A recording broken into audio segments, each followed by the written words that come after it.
Hi everyone, this is doctor Shikha Gupta from दिवा hospital and IVF centre. आज मैं आपको एक ट्रीटमेंट के बारे में बताने वाली हूँ जिसको कि हम एमएसपी कहते हैं या मिनिमम स्टिमुलेशन प्रोटोकॉल कहते हैं। और ये जो प्रोटोकॉल होती है हम उन पेशेंट्स में यूज़ करते हैं जिनको रिपीटेड आईवीएफ फेलियर्स हो रहे हैं और फिर भी वो अपना ही बच्चा चाहते हैं जो कि उन्हीं के स्पर्म और उन्हीं के एग से हो, या फिर उन पेशेंट्स के लिए जो ज़्यादा अफोर्ड नहीं करते हैं, या उन पेशेंट्स के लिए जिनका AMH लो रहता है। क्योंकि ये जो साइकिल है ये लो कॉस्ट पर करा जा सकता है, क्योंकि इसके अंदर जैसे कि हम कन्वेंशनल आईवीएफ प्रोटोकॉल्स में हाई डोज इंजेक्शंस यूज़ करते हैं, 10 से 12 दिन के लिए देते हैं। इस केस में हम लोग पेशेंट को टैबलेट्स विद इंजेक्शंस यूज़ करते हैं। तो जो पेशेंट को ओवरऑल डोज है जो एग बनाने के लिए ज़रूरत होती है वो कम हो जाती है। सेकेंड, अगर हम कन्वेंशनल प्रोटोकॉल करते हैं तो पेशेंट के नंबर ऑफ एग्स 10 से 15 बन जाते हैं। पर अगर हम मिनिमम स्टिमुलेशन प्रोटोकॉल्स यूज़ करते हैं तो इसमें हमारे 2 से लेकर 6 एग्स तक जनरली हमें हमारा अचीव हो जाता है। तो जब नंबर ऑफ़ एग्स कम बनते हैं तो हम ये एज्यूम करके चलते हैं कि बॉडी में हार्मोनल डिस्टर्बेंस कम है और हम इसी साइकिल में एम्ब्रियो ट्रांसफ़र कर सकते हैं।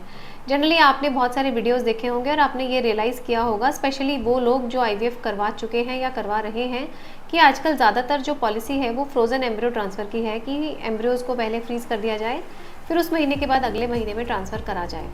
बट मिनिमम स्टिमुलेशन प्रोटोकॉल्स में क्योंकि हम लो डोज इंजेक्शंस और साथ में टैबलेट्स यूज़ करते हैं तो हार्मोनल डिस्टर्बेंसेस नहीं होते हैं और हम सेम साइकिल में ट्रांसफ़र कर सकते हैं।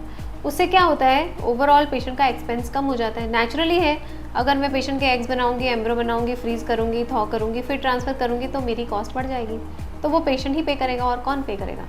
तो इसलिए हम लोग मिनिमम स्टिमुलेशन प्रोटोकॉल में पेशेंट को इस तरह से मेडिसिन देते हैं ताकि पेशेंट का हार्मोनल प्रोफाइल ऑप्टिमम रहे और पेशेंट को सेम साइकिल में जो एम्ब्रियोज बनते हैं वो हम डे 3 पे, यानी कि 3 डेज़ का एम्ब्रियो या फिर डे 5 जिसको कि ब्लास्टोसिस्ट कहते हैं, वो एम्ब्रियो हम ट्रांसफ़र कर देते हैं। ये एक अच्छी टेक्नोलॉजी है और बहुत सारे लोग मुझसे पूछते हैं, मैम क्या ये इसमें चांसेस कम हैं?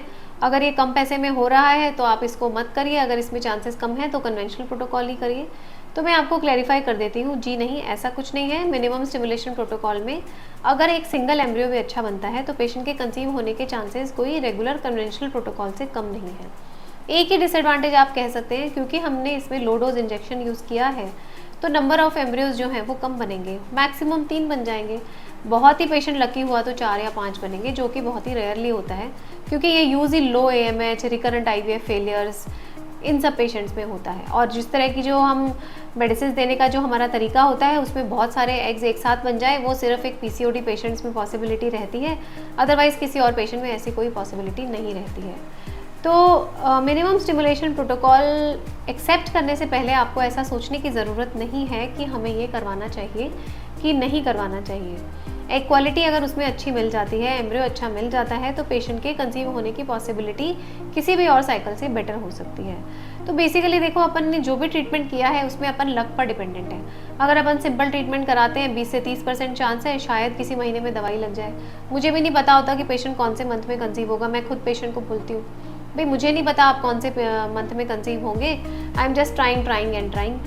फिर अगर पेशेंट उसमें कंसीव नहीं होता है तो फिर हम पेशेंट का IUI करते हैं। IUI में बताते हैं 30-35% चांसेस हैं। 1 बार कराओ, 2 बार कराओ, 3 बार कराओ, 4 बार कराओ, 6 बार करा लो, इन सब में भी कंसीव नहीं होगा तो आपको IVF पे जंप करना है। तो अब पेशेंट पूछते हैं IUI में क्यों नहीं कंसीव हुआ मैम, तो आई हैव नो आंसर, मेरे पास कोई जवाब नहीं होता उसका।